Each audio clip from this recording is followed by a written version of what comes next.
Well, hello. How y'all doing? Welcome, guys. It's good to have y'all back. It's good to be back. Got a little new intro music here. We do. I was a little, I don't know. I didn't see an email when I should have, but these guys reached out. They just want to say, hey, we think you might like this. They're here locally. They're called Lumet, Lumet. You can find them on like Bandcamp and iTunes. But they're right in my swim lane. They really are, man. It's good. Like you said before we hit record, you wouldn't assume that they're local because it's not kind of the Midwest style of local bands that we're used to hearing. Yeah, you're totally right, man. It's way more coastal, way more northern, way more. I don't know, man. To me, it sounds like a mix of some stuff that came out of Champaign-Urbana back in the '90s, and then like Silver Sun pickups. Yeah, so. I like it. Very mellow. Something you can just sit, chill, listen to, relax. Yeah, dude. Not get you wound up and feel like you're gonna, go out and just go crazy. No, you're absolutely right. And I think this leads to a great point. We really do want to start showcasing more and more local music. So if you've got something that you think might be in our lane, something that people may want to hear, I can't put everything on here, right? Yeah. But we can do what we can to help spread some love, spread the word, and who knows, maybe if you like, maybe you can come on and hang out with us and tell us what makes you tick. Yeah. Being a vocalist in a band, I get it, and I embrace it and I love it. So we'll do as much of this as we can. But until then, we'll just play a little bit on the beginning, a little bit on the end like we can, and we'll mix in as much as we can. So, yeah, let us know. Yeah. You, someone you know, something. Yeah. Or even if you're someone interesting from the area, Yeah. business, something cool, Totally. let us know. Yeah, absolutely, man. Absolutely. It's just too fun to have guests on to not do it, more often. That last episode with Joshua from CFT proved to be just as fun and entertaining for me as the one with Jimmy Harper. Two completely different people in our world, but both as powerful and meaningful, And this track here is called The Gleam, and it's on Lumet's Slumbered Youth EP. Again, you can find that on iTunes. I'm sure it's on Google Music, but it's also on SoundCloud and whatnot. I'll go ahead and fade this out, but please don't stop there. If you like it, go check them out. I really dig them. So Absolutely. That's that. Thank you, Lumet, and I look forward to hearing back from you guys, and hopefully we can get you all on here. Trying to get Elbow Through Hammer on here too, my group. That might be fun, might be bad. I don't know. I don't know. We're around each other enough as is, I guess. But anyway, man, that's that. That's all I wanted to do there. And thank you guys for making some incredible music. It's my soundtracks to my days are filled with music. I don't do anything without music. I never have. And in fact, a lot of people are like, "Oh, well, you're listening to a sad song. Why don't you listen to a happy song?" Well, I do things a little differently. In my world, I listen to music based on how I feel at the moment, not how I want to feel, because this sounds really horrible. Oh, God, I'm just going to say what I thought. My feelings are a little bit more genuine than that. I'm not concerned with getting out of how I feel. I'm embracing it. Yeah. And I never used to do that. And I think that's a good place for us to start, Oh, yeah. Music is like expression of the soul, in a sense. Yeah. And Nick, you listen to music differently. I'm more of now podcasts. I still listen to music, but with having this whole nonsense of school nonsense started, it's got to be homeschool for our area. And like you were just saying, your kids' district, they're trying to figure out what they're going to do. But most of us parents, and that's homeschool. So finished, my daughter's closets, we turned one into like a desk area so we could close the door, hide it, put all of our school stuff away. We've got a small desk that fits in there, chair, it gets right under it. Oh, that's awesome. So I decided, I'm just going to paint. My wife's like, well, why don't you paint the closets the same color as the rest of the room? Okay, cool. So took all the shelves out, painted. And when I paint, I listen to more mellow music because obviously I don't need to listen to something headbanging because you're trying to focus. It's just something mellow and it's something, I'm not an artist, so my painting is literally painting a wall. It's a big canvas, dude. Well, yeah, it's not like I'm trying to do something, that someone's going to want to buy, but it's always mellow music. But then, if I listen to music when I work out, very more upbeat, or even sometimes, funny as it is, Guardians of the Galaxy soundtrack, which is all, stuff from 60s, yeah, it's 70s, all classic rock. Classic rock. And, oldies, too, right? It's just mellow, but that's, stuff that just makes me smile that, when I listen to it, I'm having fun, which is what I enjoy working out. It's fun to me. But then, I got music too that's like, it's one of those days where like you thinking of something, it's like something mellow, and it might be a little bit more sad, but it kind of fits with your moment of your emotion. Yeah, we've talked about it before with like the old the frequency in the water. Yeah. You play a certain sound at a certain frequency or level and level. And this has been done by scientists and these doctors years and years ago. I believe the original one was an Asian gentleman, and I don't remember his descent, his nationality. I just remember he was an Asian man, which sucks, but that's on me. And so he put water, he froze water, and while it was freezing, he played certain frequencies, and dependent on the frequency, the intensity, and just a type of emotion that a frequency or noise would emote, it would turn the water into like a grayish, murky, and then a brown water. But if it was played these certain frequencies that I'll just call good frequencies, at least for the human ear or whatever, it would be crystal clear. Yeah. Even more so clear than if you hadn't played anything. No. So it goes back to, who knows when Shaolin Monks did that, would do their morning wake up, specific sounds, do their mantras, all those types of things. You're getting a little bit of the Chinese and Buddhist, so you're mixing kind of different worlds and even the Indian culture. But yeah, would listen to certain sounds that are supposed to uplift, calm, all that. So different than like things like, Sam sometimes has some background music depending what stuff he's listening to. Yeah. But I know in Wim's, it's something they call them the panda drum or the tin drum. His son plays one. It's just a metal contraption, and as you hit it, that's what he has in the background, and it's sounds that are supposed to click into the rhythm of the brain and the heartbeat and everything to calm. So yeah. Well, I still do Sam stuff, and I toyed with Wim stuff, but I honestly didn't give it enough time. I got to get back on it. Things just got crazy for me, and I couldn't afford the time at the time. But for me, what I'm realizing is, let's say you're meditating without music, and you get into that zone, right? Yeah. If you meditate with the right music or the right frequency, the right tones, right, and they're all over YouTube, you can find them, that intensity, you get there quicker. There's more of a punch. Yeah. It feels more complete. It's something about it just envelops you in this like this warm and tranquil feeling. Yeah. And it's no bullshit, man. Like I'm not a guy that just goes and tries to do shit and tells you it works if it doesn't. Well, no, you can, for those of you listening, you could do this experiment yourself. Like, simply put, you don't got to get any meditation stuff. Pick different types of music that you have. Something that's very calm, very smooth beat, very gentle, something that's relaxing.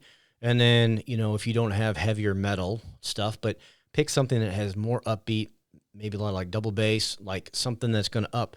Go work out. If you got something that can track your heart rate, watch your body. If you can look up the beats per minute of what you're listening to, your heart will assimilate to what you're listening to at that time. So if you're especially doing something working out, it will raise it and try and meet it, if not be near it.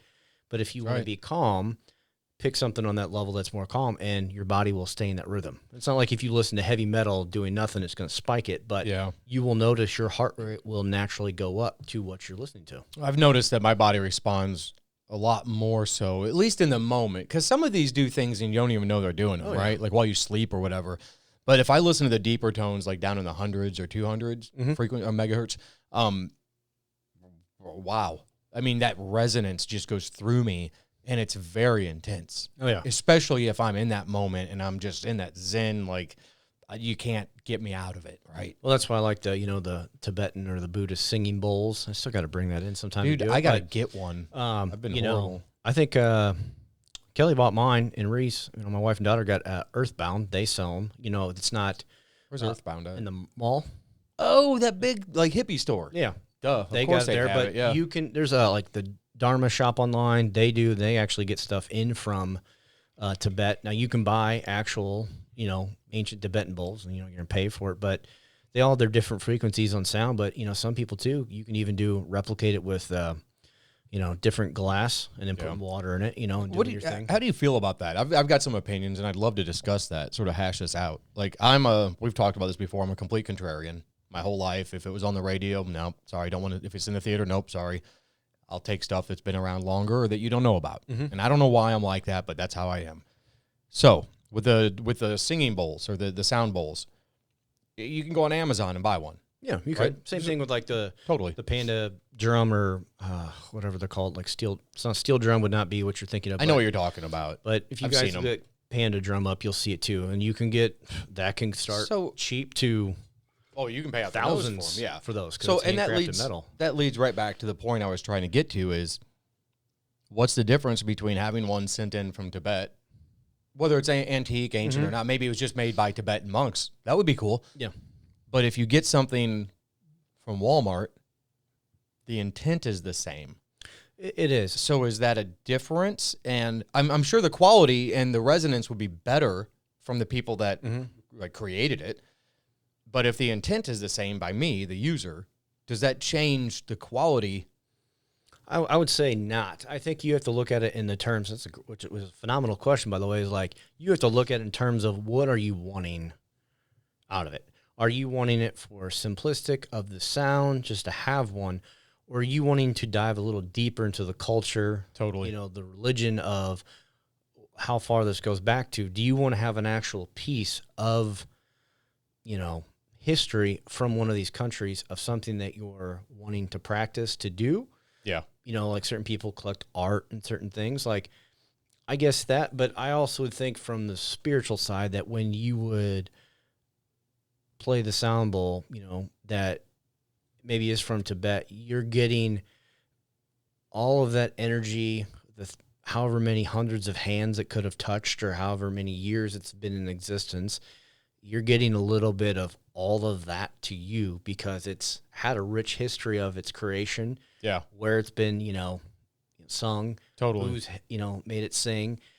You're getting a little bit of that to follow. Not to say that, like, if you bought one at Walmart, you're not getting the same thing. Your still intent is great. Right. I think do you want to get a little deeper with that aspect? I agree. And I was going to the same place. I do think that there's a difference, but I do also think that if you have the same intent, it can get you the same outcome. Yes. Like, because your outcome is probably different, like what you said. Like, I want to get this bowl from a big box store or somebody locally or something that maybe they made it, maybe they just bought it from China, who knows. You're still going to get something out of it. Yeah. But I think that's a brilliant point. Is like, well, what do you want to get out of it? Because like when I went and bought my old car, I sold an old Jeep Cherokee. It was like, I can't go buy a new car. Your Jeep Cherokee was dope. I need something. Oh my God, I still want it back so bad. I don't regret selling it, but I knew when I sold it that a part of me was going to go with it. Yeah. But now I realize sitting here that that's okay. That's good. Like that soul that I felt in that vehicle. It's you're letting go of those things, and yeah, I can relate to that. I didn't sell a vehicle this week, but like when I told you last week, going through my closet, getting rid of all these clothes, and like I cleaned out my office, went through all stuff. Yeah, how many? And just like I can donate that. I don't need that. Like things that like even my wife's like, you're getting rid of that. Like my daughter, why are you getting rid of that? Because somebody else could use it more so than I. That's exactly right, and that's dude. Okay, so check this out. So our bassist and vocalist and the guy that formed our band, Elbow Through Hammer, Joshua Grassel. Joshua had this like 20-passenger shuttle bus, and he was at one point he was thinking about living in it just because, and then another time he's like, well, I use it for Skate Club United, which is a local skateboarding club that he runs. And then it was like, well, maybe we could use it for this, that, or the other. Well, at the end of the day, it just wasn't suiting his needs. So I thought, well, you want a vehicle? Let's just trade. I'll trade you my Jeep. You give me the shuttle bus. So we were going to do it. Yeah. Well, he had a guy contact him with cash. I had a guy contact me with cash. My guy was buying it. His guy was buying it with the intent of like, they are in love with these things. Yeah. They wanted them so badly. One was for his son. Phenomenal. One was for the other guy in his family. So Joshua and I both talked and was like, listen, I think these other people want our vehicles way more than we want each other's. Yeah. So why don't we just make these people extremely happy? Yeah. And go ahead and do this. Now, some people would think, well, that's a vehicle, that's money, that's this, that, the other. And it still benefited you because you guys earned some cash. Well, we both got exactly what we wanted. So, yeah, it came full circle that you made all parties involved happy. It did. But you saw it in a bigger sense that it made somebody else a little bit happier by selling it to this individual. Even though, yes, you got to make a profit from it. You didn't give it away. Sure. That's how it is. Can't do that all the time. Right. but the enjoyment of you two just doing an exchange of vehicles would have been cool for both of you. You both would have been happy, but I think what you and Josh got, you both would have been like, whoa. Yeah. You got something a little bit more in the exchange because you saw the excitement when that final deed And that's was what done. I said. Like at first I was like I felt this crack in my heart. And I was like, oh man, I really wanted that. But then I thought, man, you know what? I already know I can go find something else that I really like. Mm-hmm. Like I'm a contrarian, but my spectrum is pretty wide. I like a lot of old stuff. Well, I'm a station wagon guy, right? And I love diesels. Well, finding the two is difficult in my price range. Not a wealthy man. To go when you get in, does your vehicle have the rear seats that if you sit in the back, you face out the back? What they call not suicide seats. They call the rumble seats. Yeah.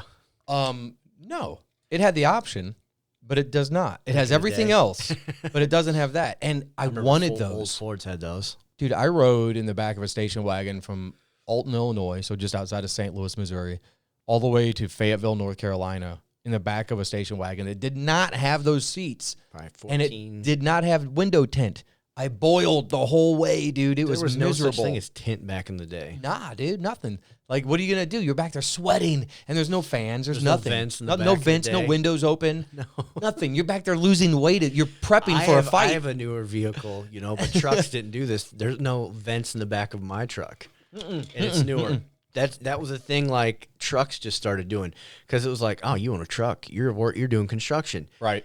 Never was a thought in truck manufacturing that no, he or she who's buying this truck might have a family. Maybe you should put those amenities in the car in the back of the truck. Right, dude. Literally, it wasn't until like about 5 years ago that truck manufacturers started putting those amenities in the back because I bet you got kids. Yeah. Somebody might ride in the back. More people buy trucks now for non-work purposes than for probably. I mean, trucks and SUV sales are through the roof. Well, that's why Ford is stopping manufacturing of all their vehicles, with the exception of the Mustang. That's what maybe another vehicle, but I believe the Chevy Mustang. too. Yeah, Mustang and the Focus or the Fusion. I bet it's the Focus. It's one of the two, but it's like the Eco, or not Eco, but the Parsh Hybrid. Oh, okay, gotcha. Yep. So, all right, so let me roll back here just a little bit. So I decided, like, okay, fine, if I'm going to sell this, and I'm going to sell it to this guy, and they came and looked at it, and that night I told them, I'm not sure if I want to sell this to you. Can you give me until like tomorrow? Give me a night, dude. And he wanted it bad, and I felt really horrible. But I didn't expect him on the spot to be like, here's my checkbook, And I said, whoa, easy. I said, who do I make it out to? Let me take the evening, and let me think about this. So then Josh took the evening, and he thought about it. Well, I guess a big point of this is we both wanted to step back from the situation and look at it from a bigger point of view. It doesn't matter if it's a car or if it's a life decision or something easy at home or hard at home. It was something that we both, as mature men, adults, I guess it shouldn't, men or women, whatever. Yeah. We were both able to step back from the situation and go, you know what, there's another resolution to this that is actually probably far more capable of providing a positive outlet for multiple people than if we just swap vehicles. Yeah. Okay, cool. Well, let me get online. The guy, I already know I've got it sold. The guy wants it badly. I'm waiting on Joshua to decide what he wants to do. Hop online. I find this gentleman. After searching for wagons, searching for diesels, searching for vans, searching for shuttles, searching for my end goal, which is a used ambulance. I want a used ambulance to make a camper so badly, but I want a specific one. Yep. Couldn't find it. So that's when I have to sit back in my own skin and go, okay, I have not done what I wanted to set out to do. My goals have been changed now. Things are different. How do I do this? Well, lo and behold, I just type in wagon. And I find a 1985 Mercedes-Benz 300 turbo diesel. It's the S123 chassis code, and they call them the million-mile cars. I've always wanted one, but never thought it was possible. Yeah. Dude, when I say to the penny, I sold my Jeep for the exact same amount I bought that wagon for. No other dollars out of hand. See that? Can you tell me that's not meant to be? Yeah. It's one of those things we talked about before we got on, is, most people, we have car payments, you want new. And I was talking with Jeremy, he was talking about soul cars. We all have that, if you had the vehicle that if you had to pick for an individual, that would be who they are. Right. He's like, mine would be an old 2-cab full bed length truck. And I completely agree. Like I could Yeah. do that. It'd be fine. Yeah. Family might not agree to be, but we only there's only 3 of us. So Yeah, it would work. But those bench seats are huge in those old trucks. It'd be She'd good. swim back there. But it's like, okay, cool. But it's those things like, you find those classic things or those things, you're like, it's one less worry. Like, as I went through all clothes, and like today, I was putting more mats. I've had these mats from my coach. I put more of these like martial arts mat in my basement around all my bags. Sure, yeah. So I cleared stuff out and, moved some of Reese's toys. I'm like, yeah, we got to go through these and donate this stuff too. But like, got that area. But then like when I walk in my office and I've seen like how much more clean it is, how many hangers I had, old wire hangers. I probably threw away 100+ wire hangers or recycled them that all the clothes were. And like when I took that mound of hangers out to the recycling bin, it was like, man. And then I see all these bags of clothes and all the other bags of clothes, probably have Red Cross come pick them up or I'll drop them off. But like, I won't know who specifically will get them. Yeah. But when I know that somewhere down the line, someone's going to, get some of those clothes and some of the stuff's nice stuff. Some stuff had tags on them. I'm like, I just don't care. Yeah. Why go through the hassle of trying to sell it to make, a couple bucks on it when at the end of the day, I feel that's a bigger, necessity and need to me is that I'm doing something better for somebody else than myself. I think that is a core or a fundamental, like baked in thing. Mm-hmm. I don't know that you can learn how to give without feeling like you're doing it to feed your ego. Every good deed, no matter what, and people are going to listen to this like, what? No matter what good deed you do, every flipping good deed you do, you literally are doing something because it does something for you. Yeah. It's impossible not to. I remember in a Friends episode, they talked about it. Like we've talked about it, before, people I used to work with. Every good deed you try and do, it does something to you. It's impossible not to. Okay. So there's a phrase that I learned and I'm not real happy about learning it because it put me on my ass and in my place. And it's called spiritual narcissism. So Jeff and I, we get on here and we talk and we tell you about how we're doing this and it's great. We do that and it's great and it's wonderful. Well, those things are wonderful for us. Yep. We hope that they're wonderful for you guys. Absolutely. We really do because they've benefited our lives greatly. Our families have benefited from what we have done. That should be enough right there. Yes. But what I'm realizing based on this reading I was doing is you can't tell somebody, man, this would make your life so much better if you just did this, because they have to do it. Absolutely. The intent is not, oh, well, Jeff and Jeremy said it worked. The intent has to be, I've got to save my fucking marriage. I've got to make sure I'm a better dad for my kids. I want to be a better person for me so that I don't have to say anything. It just radiates off of me and people know, like, oh, something's different. He sure is happy. This past month has been really weird for me, Jeff. I think it's been weird for a lot of people, not just, But dude, I mean, different situations. Let me clarify what I mean, because you're right. It's a weird time. Everybody wants to go back to normal, but guys, I'm afraid that right now this is our normal. So, time to recenter and figure out how you can deal with normal, right? Yeah. So, this last month has been, I don't know what's going on. I don't know if it's something in the stars or if it's something, what it is. Something is finally getting me to the point where I can sit there and listen to my family talk. And it makes no sense to me what they're doing or saying. It doesn't matter, right? Mm-hmm. But I don't interject. Just watch. Just listen. Okay, cool. And that's it. And I'm done. It's no, guys, hey, this is how you should do this. Let me show you how you, come here, let me show you. Let Dad do this for you. Let me show you. I'm not doing that anymore. And when I tell you that my days are full of joy, I'm not fucking That's kidding. a hard thing to I'm not step kidding, back from man. things, like today, my daughter started school yesterday, so it was the homeschool thing. And, this morning we were on the laptop and, trying to get her to do this and that. My wife's like, I was like, you do it like this. And we had some issues with the program. I was like, okay. But it's like to sit there and let them like my daughter at 8, I don't know if she will figure out, she's learning the computer stuff, but it's to let them figure it out. But yeah, it's a hard thing to step back and kind of let, like, it's no different when your kids learn how to walk. You're like, oh, every step of the way you can't be holding their hand. Right. They got to get up. They got to fall. Maybe they scoot in their butt or they crawl a little bit more, and then they get back up. Maybe they bang themselves. It's kind of those bumps and bruises, those little big time blocks in the way that have to be had in life that you know that you can bypass if you say something or step in. But then there's also, you're removing that bigger teachable moment to that individual that they might have happen. It's let me try to put it into perspective for our listeners and viewers.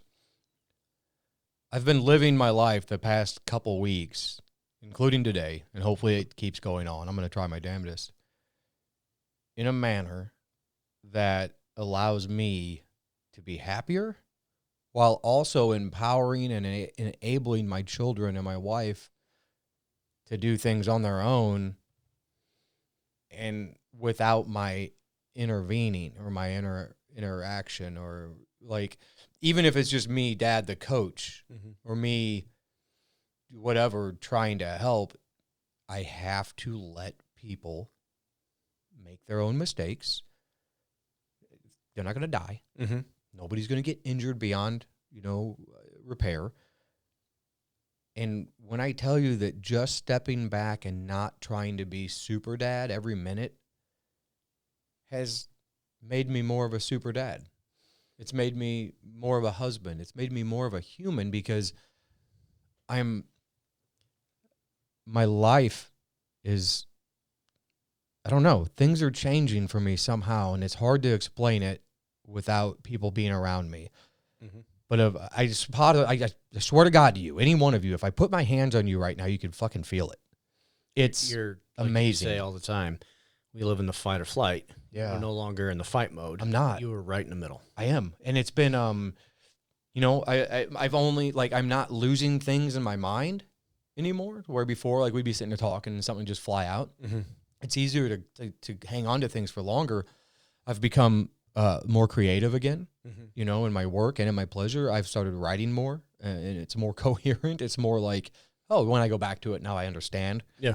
And it's just been, like I said, since about the beginning of the month.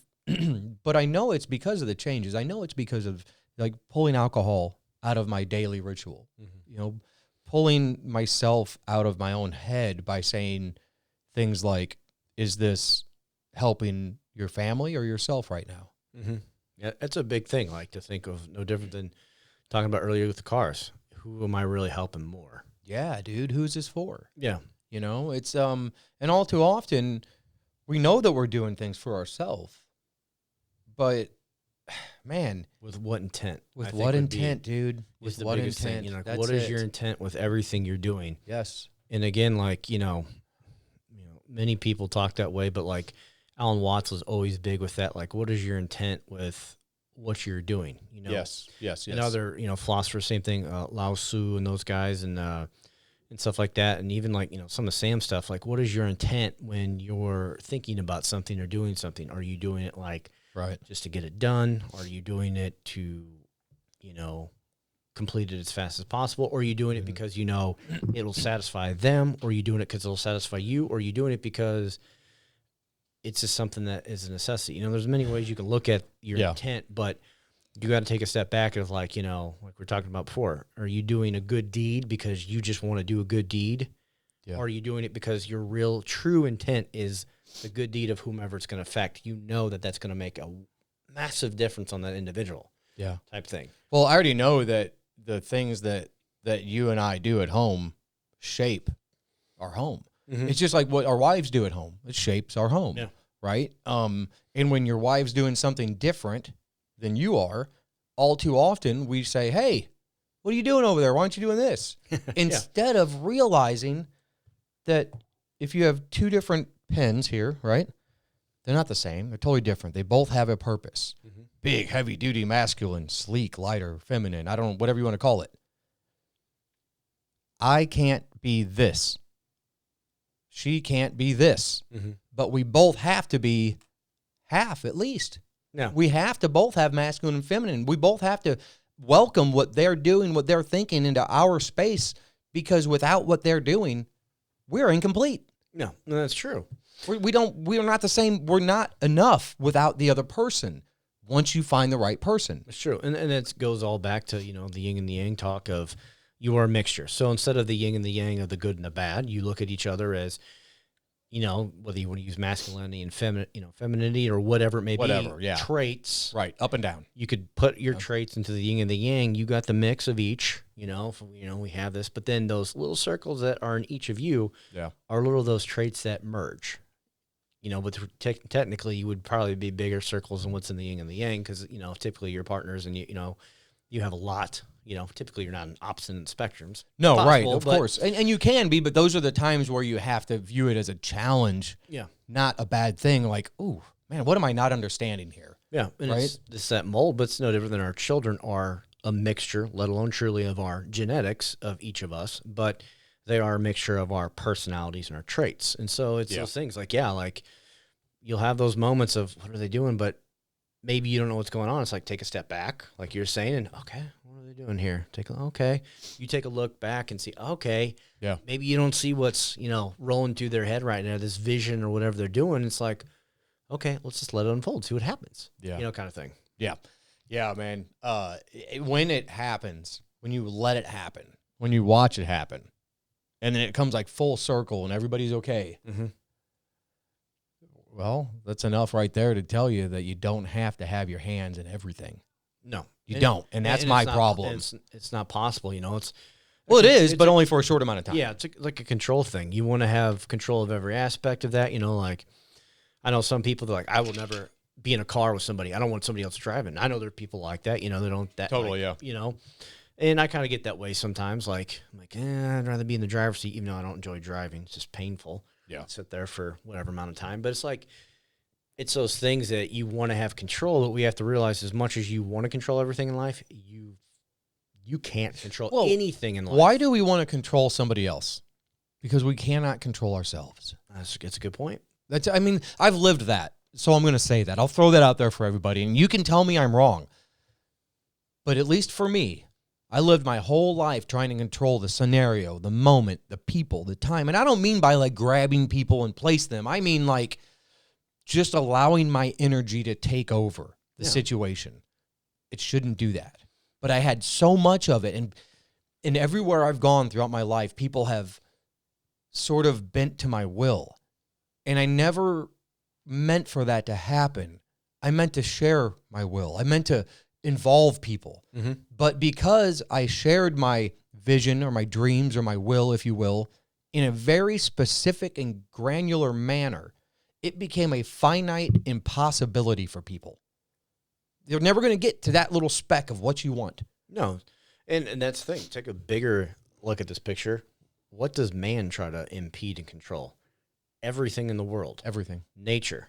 We'll just use that. So the Corps of Engineers, look what they've done to all the rivers and the mountains and everything. Everything has been reshaped, but you just take a step out of wherever you live when you listen to this. Just go a step outside. Think if everyone stopped taking care of their homes, your apartment, Mother Nature would take it back. But we try to push it back. No different than I was listening to a podcast, and let alone in the news.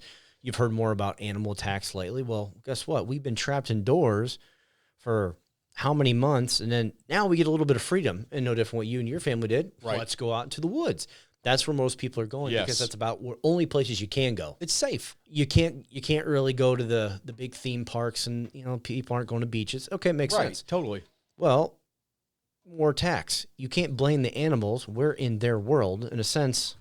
Thank you. We're supposed to coexist, but you're in their habitat. That's right. It's not like you don't hear about bears, I got home and it's like, 3 little bears. Oh, look, there's a bear in my house. It's not a common thing. Right. But there was a bear in the Best Buy in Colorado Springs one night. I'm sure it somehow found its way there. But it's those things of you can't fight certain things in life. You have to coexist with it. Yeah. You have to understand I'm here, you're there, we'll be that way and be fine. Totally, but man. That's man's will since probably early dawn of time. Yeah. We've always wanted to ensue dominance over something else. And I think for a lot of people, they get small pleasure from that. But it's like... Have you ever seen the movie Tree of Life? I don't think I have. No. It's so outstanding. And I know there's people on here that will probably watch it and be like, oh, it's too hippy-dippy or whatever. But the movie is about Grace versus nature. Basically, it's got Brad Pitt in it, a couple other folks. You know the movie Zero Dark 30? Yeah. The red-haired woman that plays the agent who is trying to figure out everything. She's like the main character. She's in it, and then they have a few little boy or a couple little boys, and it's set back like in the 50s. You know, I think it's 50s or 40s, and it goes through where, you know, the man comes home from work and he's the disciplinarian and he's firm at dinner and he's firm here and he's always firm. He's like nature. You're not going to change nature. It's how it is. Yeah. It's dog eat dog, literally. But grace is the wind. Grace is the way the water moves. Grace is the smile. Grace is the lovingness. Grace is meeting anger with kindness, you know? And so it doesn't tell you that. It does not tell you that. You just watch the movie, and the first couple of times, you're probably like, what? This guy's sort of an asshole, but he reminds me of my dad or my grandpa.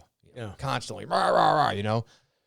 And the more I watched it, the more I sobbed, the more I cried, the more I realized, holy shit, I've been living my life for 44 years just like nature does. Just if I want to go that way, that's the way I'm going to go, Jeff. Yeah. If I want to bend this that way, well, God damn it, it might take me a million years, but I'm going to bend it. Yeah, and that's the thing that horrible. people, you know, and many philosophers talked about this. You need to be like the bamboo tree. It's one of the most strongest types of woods out there, but yet it is the most flexible. You know, giant storms can come through, and these bamboo stalks that go up, 80, 100 feet, they don't break. Yeah. But yet, these massive storms come through, and all these trees are laid over. You have to be very flexible in life, and as hard as that is to say, and I'm not always that way either, anyone listening to this can relate to that, but you got to be like the bamboo stalk that, shitstorm hits, you just do this with it. Yeah. Other times you have to do this, and other times you got to be rigid. You just have to sit here and be this way, because if you be so rigid at all times, you break. You do. Yeah, and that's a great tie-in to like the mental aspect of this. You will break mentally. Mm-hmm. That's what Jeff's saying. Oh, you will. You're going to break mentally. I did it. I broke mentally and ended up in the hospital because of it. And now it's taken over 2 years for me to rebound from that, to even feel like a part of what I was. Don't go there. Don't go there. Don't be so firm. Don't be so right all the time. Don't be your own biggest fan and or critic. Just be. And when shit comes up and it sucks, tell yourself, I don't like this, but it's how it is right now, and I've got to deal with it. In an hour or 10 minutes from now, as long as I don't keep talking to myself about this situation, it goes away. Mm-hmm. It goes away. And being flexible like the bamboo, or many other people said being fluid like water. Bruce Lee always talked about, like, one of his famous sayings was, "Be water, my friend." Of, water consumes whatever you put it in. Like we got containers here, but he talked about you put water in the teapot, it becomes the teapot. Yeah. It can crash or it can flow. So, he has a long thing. I would highly recommend you guys all Google it. And if you can find when he's originally doing it with an interview, his passion with it's good. But and come again, who was it that said Bruce Lee? Was it Bruce Lee? Okay, yep. Gotcha. So, he talks about, becoming the teapot. You put water in, it becomes the teapot. Water can flow, it can crash. But he talked about be water. And the reason being is water consumes, but it also gives. It flows with whatever it is. If I put a little, little line in my yard and I put water, it'll flow that way. That's how life needs to be for most of us. Sure does. When you need to be doing this and flowing, you can't fight. No different than if we put ourselves in a boat in the Mississippi and we try to go north and we're paddling. Well, we're shit out of luck. We're going where the water takes us. That's right. That's what you have to do in life sometimes. You have to understand that you have to go where life is pushing you, that you can't fight it because it's meant. Dude, that is beautiful. That's beautiful. And let me share something with you that it's unbelievable to me right now in this minute that you just said that, because I wrote a little something and I haven't shared it with anybody, but why not here, Actually, I got the actual quote, "Be water," right here too. Oh, good. So, well, I don't know if I came up with this, but it came to me meditating the other night. And I don't have to be nature, but I can't escape the fact that I am more masculine than anything, at least in my natural state, what we are as humans. mm-hmm. And I don't want to I don't want to be that, but I do feel like I could be the banks to the river that is my family. Yeah. And that brings me a lot of joy and a lot of comfort, just realizing that I don't have to change like who I am. Mm-hmm. I just have to allow them to be fluid around, through, above, behind, under me. You have to think there's 4 rivers in your household. You Right, each are your own one. And at times, like you're saying, okay, you know, your son will be one, your daughter, your wife. Okay, now what part am I being to this river for them? Am I being the dam, trying to stop it? Right. Am I being the banks that helps keeps it flowing down? Mm-hmm. Am I a rock in the river, or, you know, whatever it may be? What aspect are you to their river? Yeah, dude. Look at it as an analogy, but Right. Each individual of us is a river, a body of water, and at times we are going to crash into each other in a storm. And then other times it'll just flow. But you have to determine when something's going on, what aspect do you want to be in that kind of body of water? Do you want to be the dam? Do you want to be the bank that helps continue it to flow? Maybe you're, you know, the actual source, which technically as a parent, you could say we are the source that gave life to our children. You're the source way upriver that keeps it going, flowing down. Dude, who, because you and I come from a similar place as being single parent kids, single mom kids. Yep. Who, if anybody, was the one person whenever you were young that you said, "That's if I was a dad, that's how I'd want to be"? My grandpa. Was it? Yeah. That's good for you, man. That's awesome. Yeah, dude was like, you know, everything to me. I got his nickname tattooed on my wrist. I called him Paw Paw. You know, not P-A-P-A. Hell yeah. Nothing crazy, but dude, you know, could make, if he didn't have it, he could make it. Totally. Like, it needed to be fixed, he could fix it. It was no getting parts. This dude was amazing in my eyes. You know, he's been gone since it'll be 10 years this December. Man, but that dude was everything in my eyes. Just a genius, and it was always fun as a kid. Hey, Grandpa, what's this times this? What? Tell me again.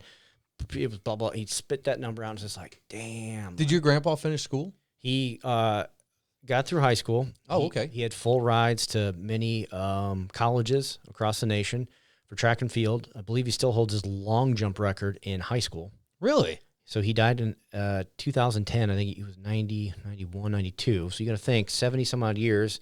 His record, I believe, still stands at his high school. I never even jumped as far as him, and I was a collegiate track and field athlete. Didn't long jump, I was pole vaulted, but even when I jumped, I still never beat it.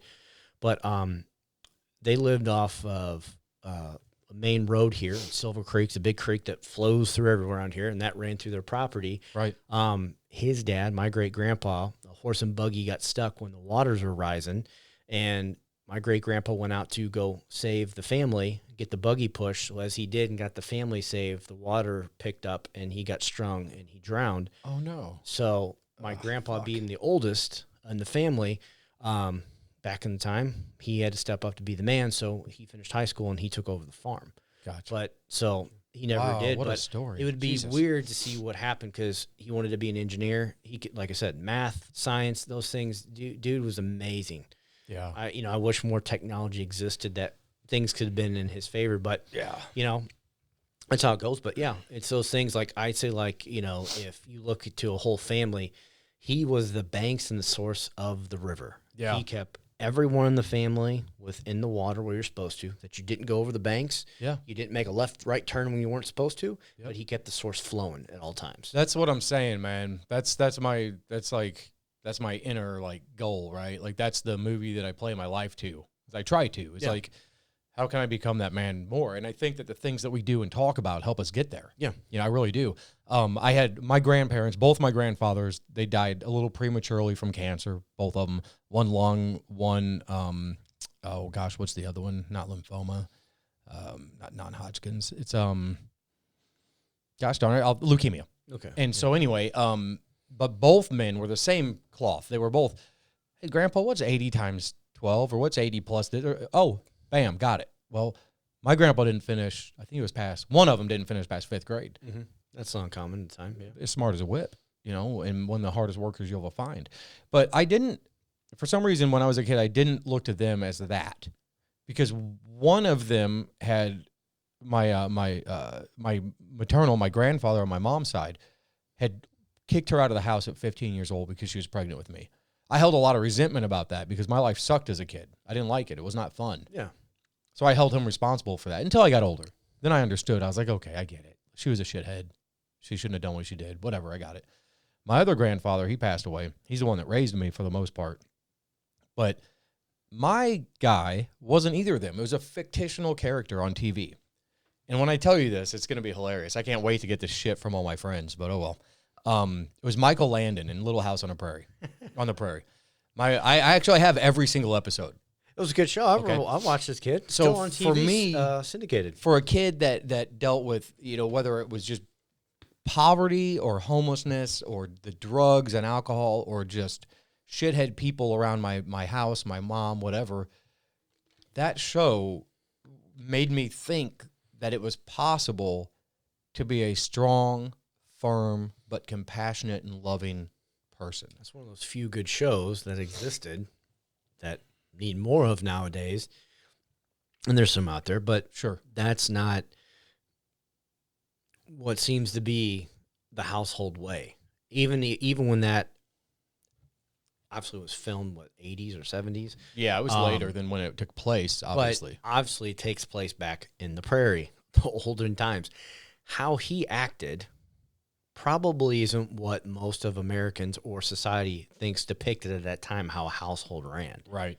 But we don't know. We weren't alive. Right. But it's those things that people, like you said, mom got pregnant at 15, grandpa kicked her out. That was kind of probably a lot of the times. Yeah. It's like, nope, you're banished. And that's, going back to Asian culture. You brought shame to the family. Yeah. You're banished. Samurai, you would have taken your life. Yeah. But no, it's one of those positive, fictitious role models. But yeah, that's not uncommon for a lot of people that don't have those people in life. I can think too, coming from a single parent home, that when I was younger, I watched TV and those shows, and like you find those things, and it's like, oh, that's really cool. Yeah, I always thought MacGyver was badass. Totally, because what he could do, because that reminded me of my grandpa, and I had a real life MacGyver because he could do this with this, and it was those things. But yeah, it's not an uncommon thing. As you think people, I laugh because when you say it, because I think of the show and it reruns in my head. But no, like out of other fictitious characters on TV or movies, there's a lot of other ones you could have been could have been worse. You could have picked like, oh yeah. I was gonna say Howard the Duck, but that was just way too off, even though I've watched it like 80 times. But yeah, man, something about that guy. It was just always like very firm, like you knew like he meant what he said, but it was never like out of anger. And if he yelled, it was because you were far away and you needed to hear him. Mm-hmm. It wasn't because he was trying to get a point across and he didn't know how, so he raised his voice. That's been me in my own house for years, and that's not what I want to be. It's a hard thing to break when emotions get flooded into the body. When you yell, you raise your voice. I've been trying to do that better. Like if, you get angry, don't yell, just be stern or something. Like it's hard. It doesn't matter who you are. Like, that is something that, you're 44, I'm 36. You have to undo 30, 40 plus years that's been ingrained into your body, into your head. Your way of life. You have to undo that, let alone the stimulus you get from outside of that. Now we have social media. Yeah. You have the internet. You have TV. You have movies. There are so many things that flood your system to unfortunately mold who we are. Yeah. It's one of those things, it's going to take time to unbreak. It's no different than us doing the little techniques we've shared with you guys on meditation. I was sharing with one of our common friends, Sam. Yeah. He was like, about doing meditation. I was like, oh, dude, you got to check out Sam. Send him a free month of Sam's. Like, you do this, you got to check out Wim's. Let me know if you need others. Right. Like, I'm probably overwhelmed them, but it's like, oh, I love when people ask about it because I hope they find those same things that's brought me. I hope they get a piece of what they're needing it for, but it's so hard to undo everything that is put into our stimulus every single day, all of our life. Yeah. You can't undo something that you've done for 30 years. You literally have to teach the old dog new tricks. You literally, that's what you're trying to do. Well, it's no different than the things that you try to help people with is their physical health is like, listen, if you lose 20 pounds, your mental state is going to get better. Yes. Right? Like, it's no different than that. Like, one will always help the other, and you really can't do one effectively without the other. It's true. Like me, like I'm still trying to lose weight that I gained on medications from my stint in the hospital. It's not easy, but if I don't do it, if I don't go through the work, I will never get to the end result. And damn it, why is it that we often feel like we don't have to do the work to get to the end result? You're out of your mind if you think that you're just going to jump 25 feet in a broad jump before you ever practice and grow the muscle in this. Like, come on. You're not a race car driver until you've raced a lot, right? Like, it's the same thing. And for me, like, the proof is in the pudding when I sit here just with you and I'm not saying or thinking of anything. I'm only listening to you. And it feels like my clothing is going to just float off of me because I'm here. Yeah. And I'm enjoying this beautiful moment that we're having right now. I'm not thinking about anything else in the world. And that's the hard part of being in the now is like a lot of those meditations teach us, and many others have said, and, you know, great Stoics, philosophers, that you really have to be, and that's a hard thing. Like, I experienced it today. Like, you know, my wife was talking to me, and it's like, oh, I need to feed the fish. Like, these thoughts that just constantly pop in your head, to sit there and be like, they'll be fine for another 5 minutes. Yeah. Do this, but like, it's a hard concept to break, to sit there and be truly involved in what you're doing. Because again, we are just flooded with so many outside stimuli. It is insane to sit there and try and do. And it's a great thing to try and do. Like I said, when I wake up, I use my phone for meditation, doing stuff. Me too. Yeah. That's the only thing. But if I have any text, I don't check social media. Right. You know, I might read like some of the daily Stoic stuff I get sent to me daily from Ryan Holiday's thing, or if I'll read one of my books, but like, I don't start flooding stimuli that is just bullshit. Yeah. Yes, there's good things on the internet and social media, but I do things that I know bring me positive reinforcement to start my day. And it's been a huge thing. It's like, man, when I don't get to do it, like if I woke up late, I'd be like, oh man, I get to do that today. It throws you off. But that's what I do every day. I get up an hour, 90 minutes earlier than when I actually have to start my day. So I can do Sam's, I can do Wims, I can read a little bit or do whatever and get my day started on the way I want. So at least if the rest of the day gets a little chaotic and doesn't flow how I want it to, I at least, you know, I can say, oh, and I started the day off really good. I did this. Yeah. It's taking those teachings to keep you in the moment of when life pushes you down a different direction. Like, all right, we just got to go. Yeah, dude, that's exactly right, man. Yeah, it's becoming more and more readily available to me to be able to go to that place. Like, okay, cool. Like, whatever I thought was just making me angry, it doesn't matter if it's angry or if it's right or wrong or anything. It just doesn't matter. It goes away. Oh, yeah. And that goes on to that whole thing. Like, there's nothing more than right this second. And there's really not. Like, just yesterday, just gone now. A moment ago is gone. Bye. Nothing else has happened yet until now. It's just now that you worry about. And what we do now does shape the future. Oh, yeah. Just how the past has shaped this moment. So if you would want your future to be shaped in a certain light, why wouldn't you start trying to reshape yourself right now so you could start that trajectory? Yeah. As opposed to just the same fucking up, down, up, down, up, down, up, down. That's we all do it. Well, it's taking the teachings of the past, applying them to the now, to put forth towards the future. Totally. And it's whether it's teachings of yourself that you're figuring out or things you're trying to do or learn. But yeah, it's combining those three, you know, times and realizing that, yes, only the now exists. But if you are somewhat looking ahead, you have to do it now or else it just doesn't happen. That's right, man. Yeah, and nobody does it for you either, man. Like, you can read all your horoscopes you want. You're going to get this and you're going to do that. Yeah, but you got to put in the work. Like, you can't just think that shit's going to fall in your lap. Oh, no. You got to put in the work. All that stuff. Like, you know, the meditation thing, I did Sam's introductory course, used to be 50, now 50 days. Now it's 28. Yeah. I've done those 50 days. I've done his other ones. I'm going back and forth between the meta and the daily and those and stuff like that. I'm going to do some of the long ones. I got to get up earlier to do that meta will take you on a ride. Yeah. Yeah, when you think nothing about good thoughts for other people. Yeah, so meta in a sense of meditation is for you guys may not know what that is.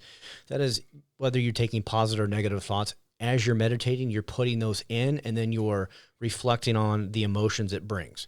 Or like if someone did you harm, it's I'm going to push out nothing but positive thoughts and goodwill for them. That's right. Or negative thoughts. And it's what they do through the meditation is to get those emotions evoked so that you can take them and push it out in a positive manner. So that's what meditation is. It really dives deep into the psyche of emotions.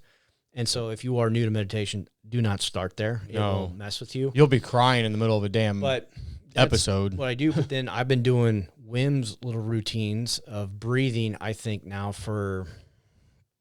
every day for 4 months straight, maybe plus, where I've gotten like when I first told you, like, dude, I held my breath hold for 3 minutes, not 30, 3 minutes, which I thought was insane. Now it's like every day, it's like I can hit that. Yeah.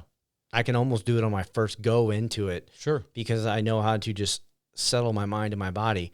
And I do some of the stretches and I do the cold shower stuff and things daily. But it's those little routines that you got to have stuff that's positive in your day to kind of do, whether it's a daily thing, every other day thing, but things that push you towards the manner that you're trying to grow to be or you want to be. Well, if you're not taking action to do it, it's not. So those are things that are on like my daily list that I have to do. Yeah. And like some days it gets away from me and I do them, later at night before I go to bed, and that's fine. Yeah. But I promise you, if you can find those little things that help you shape who you want to be and put it into your routine daily, and you can do it over and over again, it just becomes a habit. Yeah. Like me, it's like, oh, got to do this. Totally, man. But it will really start to help shape you and, in a sense, mold you who do you want to be. Yeah, and that's 100%. I feel it every day. I feel a difference every single day that I implement what I listen to or what I read or what we talk about. There's times where I like, woo, see ya, gone, but I come back a lot quicker. Yeah, and that's what I'm happy about. That's what I'm proud about. Is like I can get mad about something, but then I leave it alone for just a bit, and when I come back to it, I can manage that a lot better. Yeah, yeah. That's the whole aspect of all those types of teachings. Right. So I got to hear the Bruce Lee thing. All right. So so the funny thing is, this goes back to the water. Yeah, I got one of his moleskin notebooks, and it's "Be Water, My Friend," and it's all blank, and I've written in it all this stuff. But this is one of my favorite quotes from Bruce. He goes, "Empty your mind, be formless, shapeless, like water. Now put your water into a cup. It becomes the cup. You put the water into a bottle, it becomes the bottle. You put it in the teapot, it becomes the teapot. Now water can flow or it can crash. Be water, my friend." Bruce Lee. I would highly recommend Googling Bruce saying it, because how he says it and the emotions and his mannerisms when he speaks. I forgot who he was talking with for like an old talk show. It's just amazing. I'll try and find it. I've shared it on my Instagram. I'll do it again on my Instagram, find it and share it on there. But how he talks, his mannerisms and how he says it is insane. But that was a big part of who he was. Life is like being a body of water or droplet that, you can go this way, a ridge one day or here. Yeah. And you have to be able to flow with it. And some days you'll be a teapot. Some days you'll be, a glass. You kind of have to form, and it's a hard thing to do, but it's a great way to look. And yes, you got to pull it back to think, how am I water? Well, technically you are made up more of water than anything else, but of course, in that process of things, it really is that life is not just this straight line stream or, oh, I start here, go here. No, it will never be that way. No matter how well you plan out your day, it can do this. Like, as I've done before, I could time exactly how many minutes it takes from my house to get to here. Cool. I will leave at that exact time. Guess what? Yep. There can be road construction, accidents, someone driving slow, numerous other variables. It doesn't matter what you try and do. There's always some outside force that will take it. And that's what you have to be when you look at life to flow like water. Is you have to look at it that way. Yeah. You can't control every aspect outside of your life. You can't even control every aspect in your own home. Let's look at this a little higher, like a 30,000 foot view, if you will. Like, you leave your house. Like, I got 30 minutes to get to Jeremy's. We're going to do this podcast. Day's great. Mm-hmm. You come out to the stop sign. You got a flagger. Like, I had one again today. Right. You got to stay right there, sir. Our first thoughts often are, shit, I'm going to be late. Mm-hmm. But what if instead we go, I guess there's something that I'm not supposed to do. Like, I'm supposed to sit here right now. It happened the other day, and it happened today. They're working on one road a little bit, and it wasn't as long as it was the other day. And I joked with my wife the other day, texting her, I go, good thing we weren't in the car, because we went swimming at the campground the other day, sitting in the car. It was like, but I'm just like, okay, cool. And I sat there, I was like, but I could see how many cars were ahead of me But today. here's the win, though. Here's the prize at the end of this. This is the Christmas tree with all the presents under it. And you're 6 years old.